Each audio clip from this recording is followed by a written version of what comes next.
If you're wondering about the thumbnail, no, it's not bait, or at least the felt part isn't. I highly doubt Rem appeared in this part, and I'll explain the logic behind that. Honestly, this episode was a delight, although a lesser delight than the previous one. It's not that the episode was bad, just that the mysteries revealed were minor compared to the last episodes. In any case, it serves to create new theories and confirm others. But we'll discuss more about that later. I know you're impatient, but I have to be grateful to the channel's donors. I already disrespected them by not greeting them last time.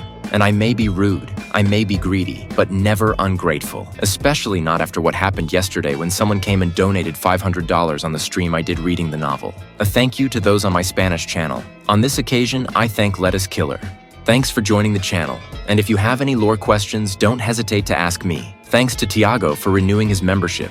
Supporting me is one thing, but paying for it again is going a step beyond. Finally, thanks to the MVP of yesterday's stream and the Isekai fan with the most cash I've ever met, Tessad. He's the one who gave the $500, so thank you very much. I'll go enslave more editors right now. Also, a thank you to the new folks on the English channel. I'm talking about Aseems. I'm glad you liked the short about Amelia's fantasy. And a special shout out to Ryan Austin. I don't know him, but I'm sure he's a cool guy. Now let's get started with this. Welcome to the analysis and recap of Re:Zero Arc 9. Chapter 53. Honestly, this is my least favorite part of the episode. Not because it's bad, but because if I'm given the choice between unraveling the traitor's secrets or his battle with Amelia, I'm obviously choosing the first one. Among the most interesting things that happened was how their battle progressed. It's said that no matter what Aldebaran threw at her, it didn't matter if he used loops or got new variables. Amelia was constantly overcoming whatever was thrown at her on the first try and would win the exchange when she touched and froze his body. It's also said that Amelia manages to improve her wing technique. She did this by adding small wings to the structure. This way, it seems she could now exert three-dimensional movement.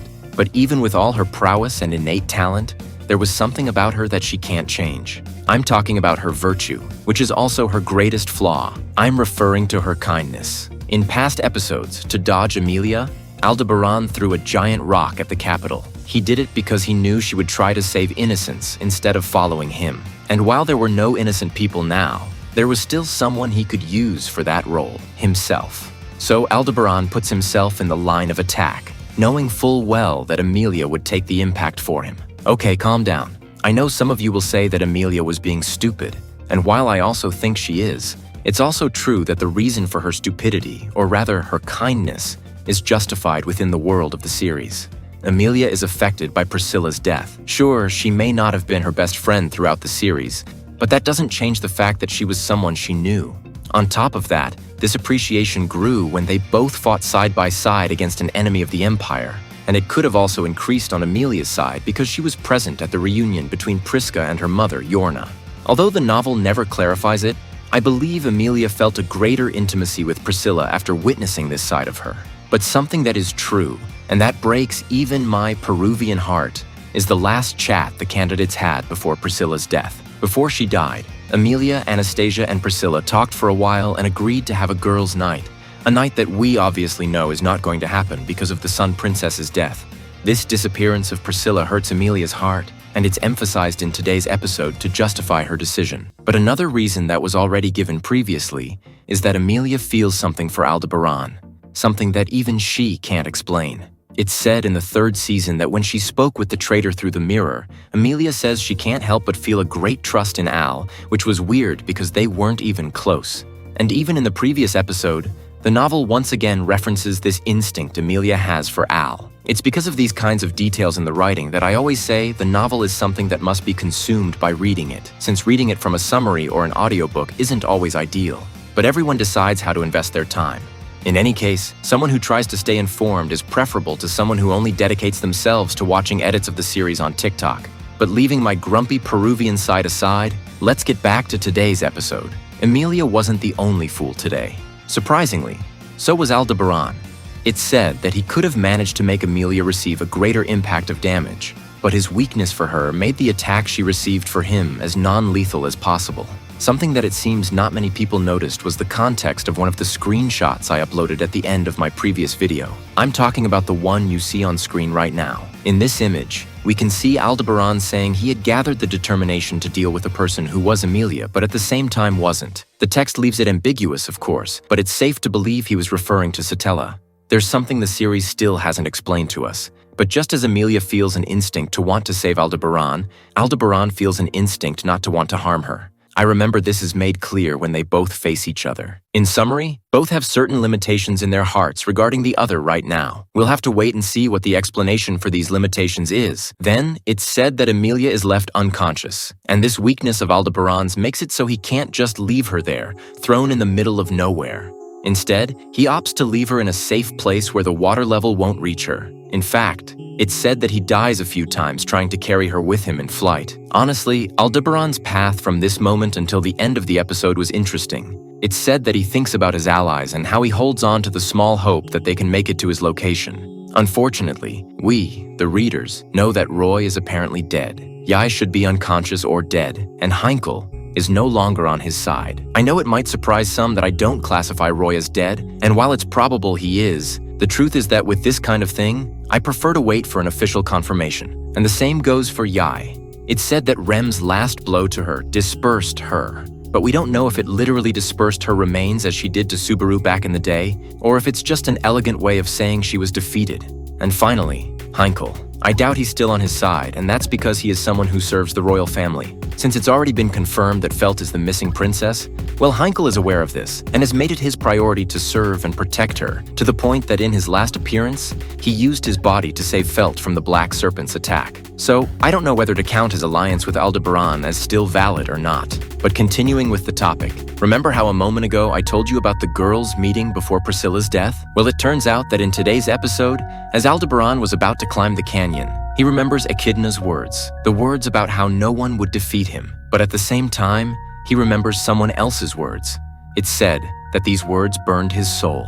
I'd swear I had read those words before, and it was true. These are Priscilla's last words before she disappeared. I remember at the beginning of Arc 9, some theorized that perhaps to stop Aldebaran, someone would make him read Priscilla's Book of the Dead. And while that would have been interesting, I'm more one of those who think it's better to let the dead rest in peace and have the living take care of the situation. To finish this part and move on to Aldebaran's past, something important happens here. And to explain it well, it's fundamental to clarify something. It's said that at the moment Aldebaran leaves Amelia behind, he was at the very bottom of a canyon, and his destination was at a higher altitude. So we don't know how much time passed, but when Aldebaran finally gets out of the canyon, it's told that he is received by a large ice attack from Amelia. Aldebaran thinks it was a final attack she launched unconsciously, and that's why some believe Amelia is actually still incapacitated. But the traitor, upon examining this last spell, realizes that this power doesn't fall into that category, and that this spell actually wanted to reveal his location. Immediately after, Felt appears with her group. The chapter doesn't confirm who is in this group, but it's likely she arrived with Garfield, Flam, Grassis, Doltero, Ram, Rom, Petra, Gaston, Ratchins, Camberley, and Otto. Although I'm sure Heinkel must be there too. I mean, even if he's now willing to serve Felt, that doesn't change the fact that he has committed unforgivable crimes in the kingdom. So, either they left him behind being watched by someone, or they brought him along. I don't see the logic in abandoning him and leaving him alone, because they might think he'll escape. And about Rem, as much as I'd like to say she arrived with the group, I honestly doubt it. She was in another combat location, and using Petra's authority just to ferry her would seem very strange to me. I mean, is Petra going to sacrifice another important moment of her life just so Rem can save 10 minutes of walking? Screw the maid, let her walk. Although, knowing how intense the girls are, they'll probably end up paying that price, but that's another topic. Now let's move on to the most interesting part of the video.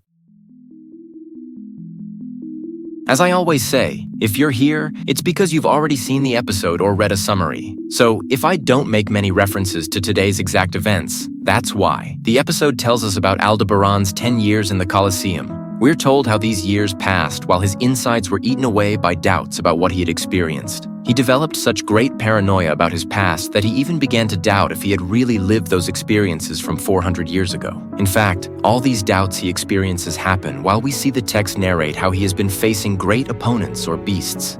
It's said that Aldebaran got lost in these negative thoughts, and when he realized it, all the gladiators who were there when he arrived were gone, either because they died in combat against the beasts or because they died in combat against him. I find Aldebaran's act of letting all his fellow gladiators die interesting, which is a big difference from what Subaru did. As soon as Subaru arrived, despite being just as confused as Al, he still got along well with all the people there and didn't let any of them die. But let's get back to today's episode. Something I find curious about this last chapter, and which I'm glad has been mentioned in the main story, is the detail of how the other side of Aldebaran's authority works. The aggressor's side. On this side, it's the other person who remembers the loops, but in exchange, they get trapped in that time interval. It's said that when the traitor tried to let himself be killed due to his depression, this side of his power would activate and automatically traumatize his rival because of the loops they experienced. Basically, Aldebaran would win fights without lifting a finger when he fell into this state of mind. As I said before, this happened when he lost the will to live, or the enemy made him experience deep despair due in the difference in abilities. This is made clear in this chapter and in Yai's novel. But what I had forgotten to tell you is that this side of his ability began to appear after his defeat at the hands of the witch. For now, it's something that hasn't been explicitly said in the main story, and we can only deduce it. Meanwhile, it's an exclusive revelation from Yai's novel. Although this leaves me with a question. I understand that Aldebaran drives someone who faces him and is affected by this recent side of his power crazy. But what would happen if he ended his life by throwing himself off a cliff with his domain deactivated? Would he still come back to life? Anyway, for now, we can only infer that in those days when he wanted to end his existence, he tried, and not even that worked for him. It was because he wanted to know why he had been allowed to live that he managed to stay alive, and when he realized it, 10 years had passed. He would then save a silver-haired girl in an important incident that has its own novel, and at the end of it, he would hear the voice of a young girl, Priscilla. The chapter tells us this was a turning point because he decided to go to the outside world to confirm if the witch he knew really existed. Honestly, up to this point, the author did well by referencing the most important events from the side novels that we know occurred around this time, like the help Aldebaran gave to Arakia, or the first time he met Priscilla without realizing it. But there were some characters who weren't mentioned, and I think if they had been added briefly, it would have been a great detail. For example, in a side novel that came out 10 years ago with Volume 6, the volume where Subaru asked Priscilla for help to defeat Betelgeuse, a series of short novels came in that volume. Among those novels was a conversation between two guards of the Empire, specifically guards of the Colosseum where Aldebaran was. I'd love to put the whole novel up for you, but since it's copyrighted material, I can't show much. But the most interesting part of this story is that it happens after Aldebaran had decided to go out into the world to confirm things. In this chat between the guards, one says how one day he let a prisoner with black hair and no left arm go. The text doesn't confirm it, but from the descriptions he gives, he was talking about Aldebaran. And not only that, he also gave him a replica of the Gladiator King's helmet. He did it because he didn't want him to starve to death as soon as he reached the city. Although he also adds that he doesn't think that Gladiator is idiotic enough to wear it instead of selling it. But when asked why he did it, he says something interesting. He says he did it because in his eyes, he saw the eyes of a man with a purpose to fulfill. So on a whim, he let him escape. Just from this detail, that he was a man who had the eyes of someone with a goal to fulfill, means that this moment I'm narrating happens right after Aldebaran comes out of his lethargy. Personally, I would have liked a reference in yesterday's novel to this guard, but the closest reference we have on this occasion is just the part where he says someone gifted him the helmet he wears. Anyway, the point is, Aldebaran escapes and flees to the outside world. Here we would see how he meets Betelgeuse, how he finds out about the witches from 400 years ago, and how his reunion with Echidna happens. But let's start with the green-colored Archbishop. In case you don't know, in the shutdown game LIM, there was a confrontation between Betelgeuse and Aldebaran. Although, to tell you the truth, and anyone who tells you otherwise is lying, it's never made clear if the traitor can see his unseen hands. At least we had that doubt, whether he could see them or not, until a few episodes ago, where Aldebaran remembers things from the past and acknowledges that he could never see Sekhmet's unseen hands, so it's obvious to say he couldn't see Betelgeuse's either. What's more, it's made clear he repeated many loops to face him, although this brings up another topic. For Subaru, it wasn't possible to see the unseen hands in his first encounter with Betelgeuse either, but he could see them in the next loop. While we could theorize about why this happened, I don't want to get stuck on that for now. I mean, today's topic is Aldebaran. I can only tell you that the author is aware of this peculiarity, and according to him, this is something that will have an answer soon. It's because Al gets all this information from Betelgeuse that he finds out about many things that now make total sense for him to know. For example, without going too far, He referenced this knowledge when he spoke with Ram about the witches, or how he knew in the 3rd season that the city was Typhon's grave. This also explains why he knew not to say his name to Gluttony. It's normal to believe Aldebaran did the same with all the archbishops, but when he faced Capella, he commented that he had already met someone from the cult. We didn't know who he was referring to until today. After this, the reunion with his master would happen, and here the doubts begin. Although when I read this, I was happy because it seemed to confirm my theory that Subaru's and Aldebaran's echidnas are the same. In reality, there's still one more flashback needed where they both talk and confirm this.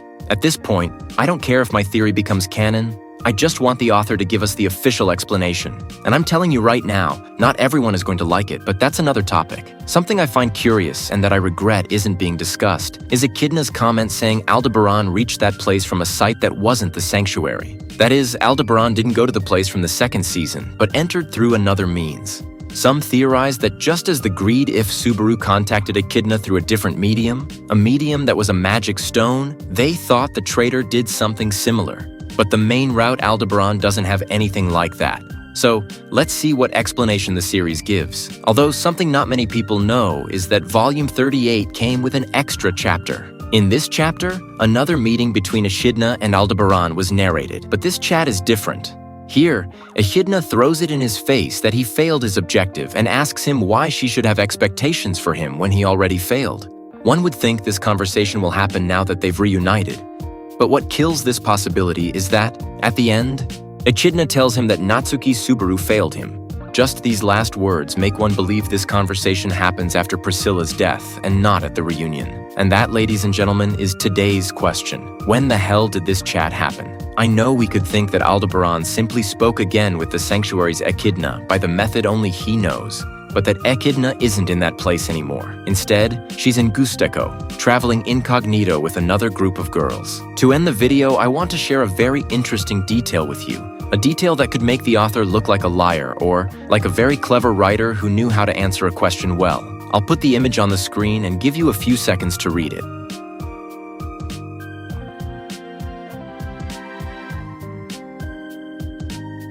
First, it's easy to assume the author is lying because Aldebaran is someone who, in essence, has a power similar to Subaru, a power that allows him to satiate the witch's curiosity for knowledge by choosing all possible options. So it's logical to believe she would actually be interested, but the author lied so as not to give us spoilers. Second, the author could have told the truth. How did he tell the truth while lying? It may be that initially, Echidna was interested in him, but eventually lost interest. I mean, the same thing happened with Echidna and the Greed If Subaru. At the end of that story, it said that she was losing interest in him, and if that happened to Subaru, who is a superior version, why not to the traitor? Personally, I believe more in this latter version. And that's because right now, in this latest chapter, when Echidna sees Aldebaran, she mentions her famous phrase, "Why must love fade?"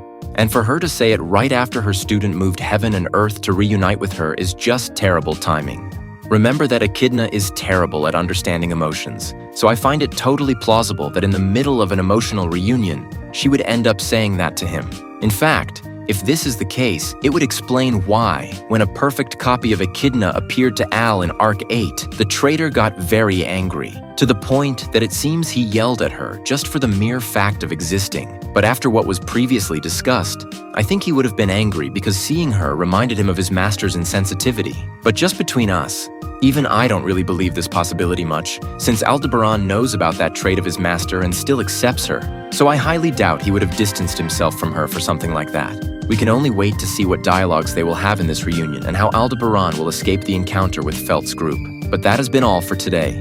Honestly, this script ended up being longer than usual, so I hope I don't upload this video when the hype for the episode has already died. I really would love to upload these videos as soon as possible, but making the scripts for this section takes me some time.